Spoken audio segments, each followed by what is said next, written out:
Hi everyone. তো এটা হচ্ছে আমার মামাবাড়িতে ডে 3। আর মামি এটা বানিয়েছিল, আমাকে দেখাচ্ছিল, খুব সুন্দর লাগছিল।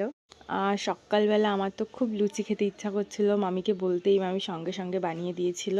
আর এই গোলাপটার ভিডিওটা কিন্তু অনেক পুরনো, তখনও চুলগুলো ছোট ছোট ছিল। তারপর তো ব্যালকানিতে এসে দেখি এরকম মেঘ করে রয়েছে, মনটা খুশি হয়ে গেল যে বৃষ্টি হবে, কিন্তু কিচ্ছু হয়নি। তারপর খাওয়া দাওয়া করে স্নান করে আমরা আবার সেই আইসক্রিমটা খেয়ে নিয়েছিলাম। আর একে দেখো, এর যা অ্যাক্টিং! তারপর একটা আমিত্তি খেয়ে নিয়েছিলাম। আর বনুর সামনেই নাচের প্রোগ্রাম ছিল, তো মামি বলছিল নাচ প্র্যাকটিস করতে।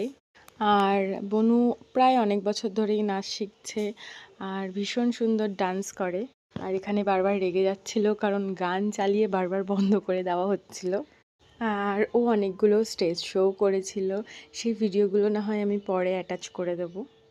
সেদিনই বাড়ি চলে আসার কথা ছিল, কিন্তু সবাই আমাকে আটকে দিয়েছিল, বলল সেদিন না যেতে। আর সেদিন বাড়িতে মামা আর দিদুন ছিল না, পিজি হসপিটালে গেছিল।